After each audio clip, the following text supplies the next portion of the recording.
go ahead and apply it to what's happening in Israel for a long time. It's been exacerbated by now. And when I share these words with you, it's not that I take one side or another, but rather the conduct of the debate in Israel ever since they call this the coalition and the opposition. So Netanyahu is the head of the coalition, and then Gantz and Lapid are in charge of the opposition.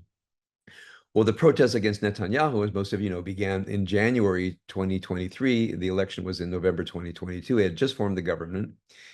And it turns out that the opposition had been planning to topple the government since December of 2022. They have already begun planning and sowing seeds. One side said that the election in 22 was actually a coup, which it wasn't. And I don't think anybody actually believed it if you would say, well, here's what a coup is and here what happened. And if you look at the terminology used, the legal reforms are a fascist takeover, which they're not. You can agree or disagree on if the legal reforms are good for Israel, not Israel, but it's not a fascist takeover. So even from the States in the spring of 2023, as Mirav and I were listening to it and trying to figure out what's going on, it really came down to a really deep hatred of Netanyahu. And the hatred is a kind of a neurosis. Neurosis meaning a fixation on something, being so dissatisfied with reality that one's only solution is to change reality and use hatred as one's motivation to change reality and to help and to cause other people to hate as well. Now, I'm not saying whether Netanyahu should be prime minister. I'm not saying whether the coalition should stay in power.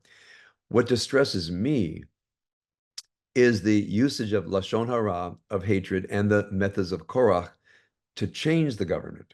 Now, as I've spoken to people, what people have said to me is, if you, and again, this is painfully honest on many people's part, if you try to engage in a rational debate on why Netanyahu and his coalition should not be in power, people will get lost in policy debates, and it doesn't motivate people.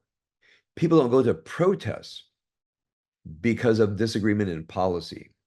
People go to protests out of hatred, out of wanting to remove something, wanting something to happen immediately. This government should resign. And that's just a fact of politics.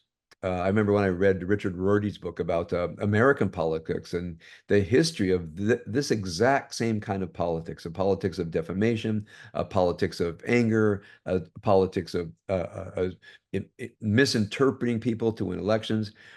Rorty said something like this: there's no body, educational body, that can force people to talk nice. And he says, that's a good thing. Try to imagine we had some group of school marms that brought all the disputants into the classroom and said, now you all have to talk nice to each other. You're not allowed to say things that aren't true. You're not allowed to rabble rouse. You're not allowed to engage in gaugery. Well, then they would be the supreme rulers of the land, a kind of an ayatollah of decorum. That's my word, and I don't mean as harshly as it sounds. But try to imagine these people, because who knows if they're good people, if they don't have an axe to grind. So Rorty says in his book, he says, it's best to accept what we have. Don't try to wish that things would change. And this was a really kind of a rebuke that I had to take, because I used to say, politicians need to change. And what I realized is they actually don't. They need to get elected from their point of view. And if they have a better way to run the country, at some point, it doesn't matter the means they use, because I think in politics, people think that the ends justifies the means, and that's politics. The only thing that when we take our values, the clear values taught in Judaism is, although that's the way that politics have to be conducted, we don't have to conduct ourselves that way. And therefore, when we engage in political discussion with each other, we don't have to be like Korach. We can actually, Korach is our counterexample. And we can be more like the disputes of Shammai and Hillel. One last thing on Shammai and Hillel. When the disputes of Shammai and Hillel are actually discussed in the Talmud on Tractate Eruvin, page 13b, if I'm not mistaken, the rabbis did ask if Elu ve'elu divrei Elohim Chaim, if these and these are the words of the living God, why does God prefer Hillel? Hillel wins in most cases. And the answer was because of Hillel's comportment. Hillel always put the argument of Shammai first, and when you look at these halakhic debates, and made the best case for the opponent. And one reason the Talmud says that in a legal dispute, you always make the best case for the opponent, lest some later reader will say, but you didn't consider this, so maybe the conclusion is invalid.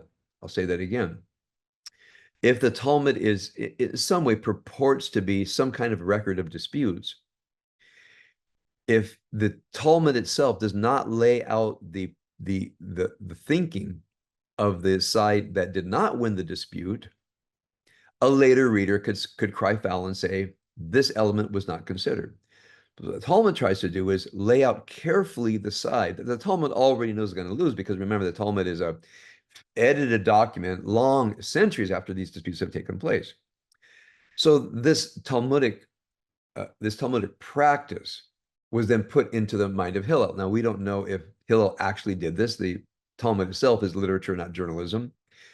But they found a voice that would say, in a dispute, always lay out the case of your opponent as carefully and fairly as possible, and then deal with the case of your opponent. Now, this is law. This is not politics. But we can do that. And that's one thing that I found, I found it in the States, and we've decided that our discourse at our synagogue would have to follow the Talmudic and Jewish values in any kind of a dispute, is lay out the case of the other side first, give both a fair argument, and if and when you differ, you lay out factual and rational reasons why you differ. That's what we have to model. So being in Israel, now being here live, we read the Israeli press, and actually it's not a lot different reading the Israeli press in Israel than reading it there. It's the same press. But now, as we engage with people, here's something very interesting Mirava and I found. I want to share this with you. In our different encounters, people ask us, so you're new here, what do you think? And we oftentimes say, we're a bit confused. Because we don't quite understand the investment in one side or the other. The media here, by the way, is lined up against Netanyahu, and I'm not even sure why he has, the minimal popularity that he does have. So we ask people, what do you have against Netanyahu? What's he done so wrong? What about these legal reforms, et cetera? And we find over and over again, people say, I'm not really sure. I don't really know. I haven't looked into it that deeply. But we just know that it's very bad. And it distresses us when we share it with people, we made Aliyah, we get two basic reactions. One is, what are you doing here? Why would you be doing this? It's a failed country. The right-wing Orthodox are taking over. Fascism is afoot. We want to get out. And we just say, well, let's break this down. Fascism is not afoot, obviously, because there's a very vibrant free press. There are Orthodox in Netanyahu's coalition, but one reason he had to go to the Orthodox is the other centrist parties would not make a coalition with him. So one question I've had for people is, why aren't the other political parties who politically don't diverge that much from the Likud, why won't they join a broad center-right government, but rather force Netanyahu to reach into the Haredi camp in order to create a coalition? Why would that be? And I think it's a fair question. I hope you understand my question. There's a natural alliance between the center and what I'll call the moderate center-right parties. In fact, many of the people who oppose Netanyahu used to be members of the Likud party themselves. So why wouldn't they create a broad coalition of what you're going to say center right moderates. By the way, what does right here mean? The Israeli right typically means not wanting there to be an autonomous, independent Palestinian state. Just very profound distrust of the inner workings of Palestinian politics that has been infiltrated by Iran. And therefore, to grant a state that will have full autonomy to the point of having a military, having its own airports and so forth, would be an invitation for Hamas on the West Bank. That's the basic reasoning of what I'll call the center right. It might be true, it might not be true, but it's reasonable. Other sides say, but there won't be peace. If we don't ultimately grant a Palestinian state, the conflict will go on and on. That's reasonably true as well. So each of these positions, I would say, are reasonably true and can probably be worked out over time. So can those who say, I want a Palestinian state eventually when time is right, they'll say, well, I doubt the time will ever be right. Can they make a government? They can probably rule together, but they won't. And when we ask why, it's almost always because of hatred of Netanyahu. And this takes me back to Korach. People say Korach is motivated by envy. There is certainly envy here. He would rather be the high priest, deposing Moshe and Aaron. But I think there's also something a bit deeper here that I want to address on a more of a social psychological level, and then bring it down to the interpersonal level, and then to the inner psyche of people. I think when life is too distressing for us to just grieve, things aren't going well, the state isn't being run well, let's say from Israel, maybe the United States point of view, the war seems interminable, somebody must be to blame. Somebody must be to blame why things are, quote unquote, so bad. Now, of course, I take a step back, a long historical step back. When I say bad is 1942 in the world. Bad in America was 1862. So there's all kinds of bad. Sometimes I review Israeli history. When people say it's the most right-wing government in Israeli history, I say, well, what was the most left-wing government in Israeli history? No one knows the answer to that, because the most right-wing government in Israeli history is just, it's a slogan. I mean, it's not actually a political science conclusion. But I think what's happened in Israel, there is a sense where people are just worn out on how difficult it is for Israel just to try to run its business when there's always these threats from the outside.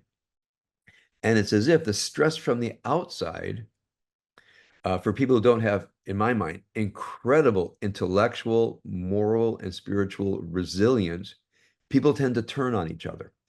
Now, this is just a social psychological fact. When you can't solve a problem, one side says, well, we're going to have to suffer. We're going to have to grieve. We're going to have to be as noble as possible. We got to get through this thing with as much integrity as we can. It's more to human nature that people actually turn on each other, blame each other, say horrible things about each other. This, for me, is the social psychological dimension of Korach. What is Korach really troubled with? It's clear that the way he handled it is paradigmatic for how not to have disputes in Judaism. I think that's a good use of the Korach case. I'm asking a psychological question. What was happening inside of him? What was happening inside of him was, last week Torah portion ended with, after a mass revolt, you're living out your lives on the borders of Canaan. You will never go into Canaan. No more second chances for you people. There was a mass revolt at Mount Sinai, a mass revolt with the sin of the spies. That's it. You all have to die off. Hopefully your children will turn out better. Now, try to imagine that's you. You came out of Egypt. You've been grumbling the whole time. You know, you've been projecting things onto Moses, rampant dysthymia, inner life gone to pieces, and suddenly someone tells you, you actually went too far. Here are consequences that you didn't see coming. You're not qualified to fulfill the telos, the moral object, the moral enterprise of the Jewish people. You have failed. And your consequence is you stay here. You're never going to see the promised land. It was promised, but you broke your side of the promise. It's not going to be promised to your children. Now, you sit with that. Now, one thing a person, as I wrote in my summary of my teaching, you'd have to be accountable. You have to say, yes, we have made one mistake after another. We didn't trust God. We attacked God. We attacked Moses. We said ridiculous things. We want to go back to Egypt. You brought us out here to kill us. Just horrible perversions in thinking. And you say to yourself, yeah, I did that. I'm the one who said those things. I'm the one who thought those things. I'm the one who tried to get other people to agree with these perversions of thoughts, feelings, and emotions. Perversions meaning no contact, no connection with reality, just projections of my own fear and other things, right? Being accountable. You can imagine that is one of the most difficult things for people to do is admit their faults, to admit what they've done, to admit their place and how things have turned out. Why? Because as we go through life, our what I'll call the unconscious ego self develops a narrative. Why things happen, who's right, who's wrong. And for one to realize that the whole time you've been lying to yourself, you've been falsifying the evidence, you've been making someone else responsible. Uh, there's an inner collapse. I've shared many times that I believe I've shared with you the spiritual psychological notion of what we call the big lie. I was introduced to this when I was studying with my teacher, Jonathan Omerman. And apparently it's a constant in all spiritual psychological systems. We avoid the big lie, meaning the lie that we tell ourselves to get through life. Because if you didn't have the lie, you'd be accountable. And if you were accountable, you have to look at your past and feel shame and guilt. So in order not to feel shame and guilt, there's this unconscious construction of the big lie. And then there's that subset of humanity that would rather face the big lie than go along with the deception. Why do people avoid it? It's very, very difficult. Now, I had the great fortune of having a teacher who was relentless. Every week I saw him, the image I gave it was like having, my skin torn off, the way that he just layer after layer after layer of making me go in and admit to the unconscious ways that I had been creating a narrative. By the way, my teacher Omerman was a spiritual descendant of the school of Hasidic thought, which prizes insight into truth and motivation far more than the traditional Hasidic teaching of joy, which was there. But it was truth that was the focus of his school of thought, and of course he brought that to me. I knew some of his other students. It was a bitter experience being his student. I tried to be a counselor of truth, but not as harsh as he was, I hope. But ultimately, from this approach, being accountable, being a person of truth is the most important thing you can do. So try to imagine Korach saying, and his group saying, we are really ashamed of ourselves that we contributed to where we are now. We said things and did things that made it worse for everybody. And now we're stuck. And we're grieving our current situation. And we don't know what to do about it. Now, imagine all this goes on unconsciously. All people know is that they're dissatisfied. Well, if we're dissatisfied, something must be wrong. And if what's wrong is not our inner lives, what's wrong must be on the outside. Basic choices to make. If I'm unhappy, it's either, this is a bit black and white, but consider it. If I'm unhappy, it's either because I'm not conducting my inner life well, or there's something external to blame. Unconsciously, that choice comes up. Now, if we have an unconscious aversion to the truth of ourselves, we have an unconscious predilection to finding an external factor as the cause of our suffering. So, external factor must be Moses and Aaron. Now, what they don't say is it must be God, because they saw how that went for people. Blaming God doesn't go well in that historical context. So they blame Moses and Aaron. But ultimately, Moses and Aaron saying, we didn't select ourselves. God selected us. Don't blame us. Talk to the person who drafted us into this unenvious position of trying to read this group of very, very unhappy people. They said, we were assigned, we didn't run for office. Um, but remember, in the rhetoric of Korach, he won't say, "Look, you were assigned to this. We haven't behaved well. I don't envy you, but rather I envy your power because something's wrong. Must be you. And if I were in power, what were they going to do?" Honestly, I look at Korach and say, "Okay, you run it. What are you going to do? Have power, and then what? What are you going to do with that power?" So, from my perspective, this goes on certainly politically, social psychologically. I think in various kinds of institutions. I've seen them where something has gone wrong and someone has decided to hate the leadership, and instead of proposing a process by which the truth can out, starting at the end. So what does Korach do? He starts with Rav Lachem B'nai Levi. You guys have arrogated way too much to yourself before anybody's even talked. Now, let's look at our interpersonal lives. Oftentimes in our interpersonal struggles, we start with a conclusion. I know why our relationship isn't going well. I know why the marriage isn't going well, raising the children, children and parents, parents with children, with friends. I already know what's wrong. Rav Lachem B'nai Levi. You are at fault. Let's start there and now talk. Most people don't do that. Most people don't start with, I know what the problem is. Many people come to me and say, my problem is my wife, husband. I say, okay. And I'm going to take responsibility. I said, well, that's great. In what? That I don't know how to change them. Okay, I'll take a deep breath and wipe the smile off my face. That's the problem I'm presented. Teach me how to change them. Okay. I say, well, how about if I hear the evidence first? So as an outside person, I can hear what's going on. Because right now, I don't know who has to change and why they have to change and if they can change. So they get a little more facts other than you think your spouse has to change. I'm going to try to say that as kindly as I can. But notice, most counseling starts with, how do I change them? Or how do I deal with them?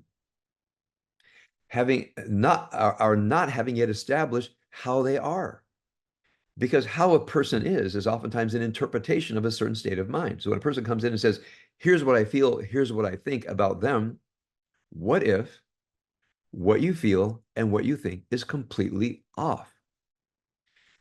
Which is one reason I have to say that one of the major goals in traditional therapy, being in touch with your feelings, I believe is foundationally mistaken.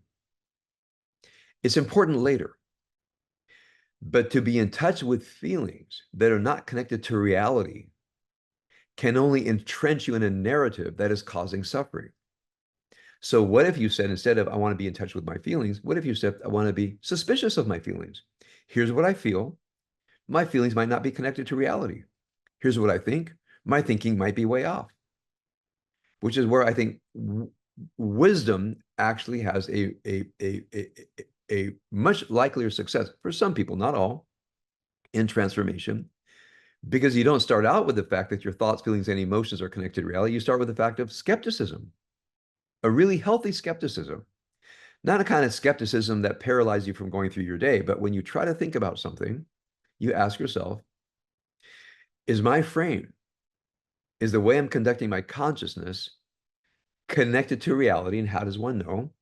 One looks at all the evidence. One becomes a rational person, which is why I say, if you want to grow morally and spiritually, emotionally, right, there has to be a rationality practice, which simply means I will accept the evidence of what happens in my home. Now, imagine how difficult that is. Trying for just to get what I call the police report. Why is it so hard to find the facts of what happens in a discussion? Because the unconscious ego self has already shaped a narrative to which people are indelibly committed. That's why, in my opinion, change is so difficult, because the narrative is already entrenched and it's very difficult for people to disattach themselves from their narrative. So I'm trying to give an interpersonal and psychological understanding of Korach. Korach was entrenched in a narrative. Korach already had figured out what's wrong. Korach had already figured out a solution to his suffering, which was not being accountable and dealing with reality and regret. His solution for dealing with reality was blame somebody else. All right, so there's lots to say about the legal disputation, lots to say about politics, but I really want to focus on us individually. Whenever we're unhappy with somebody, parent with a child, child with a parent, spouses with each other, whenever you're unhappy, your world's not going right. Something's happening that does not please your unconscious sense of how the world should go. Now, it could be that your vision of how the world should go is sterling. It's perfect. It's the gold standard. If it's not going your way, there must be something wrong. That's so rare as to not even be considered in normal human psychology. Nobody's that right. That's that firm ground that Yehuda Amichai talked about. There's nothing to the idea. Let's start with the fact that my thoughts, my feelings, my emotions are entirely aligned with reality. Now let's talk. That's no way to grow as a human being. So the self-skepticism, where you start with, here's what I think, here's what I feel, here are my emotions, is connected to an inner value system. And in my inner value system, somebody else is in violation. And I am probably lying to myself. Start there. I have an inner value system. My thoughts, feelings, and emotions are connected to my value system. Other people are in violation, and I'm probably lying to myself. Try to imagine conducting yourself that way, how much honesty you would have. And what happens when you operate this way and you bring doubt to your own narrative, your doubt to your thoughts, feelings, and emotions. First of all, this suggests that there's a higher level of cogitation that is not our normal thoughts, which is absolutely true. I call this the higher self. And then you try to tell the story from another person's point of view, right? It's very difficult, but try to imagine the story the other person would tell. Their value system, out of which their behaviors make sense. Remember, my behaviors accord to my value system. Other people's behaviors accord to their value system. And you wonder, what must their value system be to produce those behaviors? Now, they are probably lying to themselves. They're probably not able to think about the world. So now we have this tragedy of people stuck in a situation, operating by their value systems. Their thoughts, feelings, and emotions are more connected to their own inner value systems than any kind of a truth, trying to make a go of it, trying to live together. It's very, very difficult. So what I realized in my own life and the advice I give to others, and this is why I like to go back to M. Scott Peck, life is suffering. This is painful, but it's way better than the other thing, which is living a lie. And this is where I think it comes down to an existential choice that we talk about continuously at the high holidays. There's an existential choice. Be a person of the truth, or this is maybe a bit harshly put, this is the way my teacher Jonathan Omerman would say to me, a person of the truth or a person of the lie. Person of the truth doesn't mean you have the truth. It just means that the lie is repugnant to you. When the idea that you might be living a lie is repugnant to you, you're on the path of truth. When you're satisfied with how you think, feel, you might just be living in what spiritual psychology calls the big lie. So I want us all to take Korach as an example, not the method of disputation, but the inner life of Korach, the inner life of the spies that turned against Moses, the inner life of the rebels at the molten calf incident. Let's take a look at their inner lives and imagine that as we try to wonder about their inner lives, we're wondering about our own inner lives and or the inner lives of other people. So this is where, in my opinion, the brilliance of these narratives is not just the exposing of the human condition of people under stress. They're brilliant in that way. The brilliant of social psychological processes, they're brilliant in that way. For me, the brilliance is bringing us to question the inner life of the protagonist and the antagonist, and then looking at ourselves, as actors in each of these cases and saying, how is this similar to the way that I've been conducting my life. And again, not that we'll know the truth, but that we will be people of truth. You won't know the truth. I don't know if we can in our life, but you'll be a person of the truth, that you're seeking the truth and not simply seeking solidifying your own narrative that oftentimes over time just creates so much misery and so much anger and so much guilt and so much shame and so much alienation from other people. It works against intimacy, it works against flourishing, it works against fulfillment. And I think that's at some level our basic choices in life, choices that I believe we have to remake every day.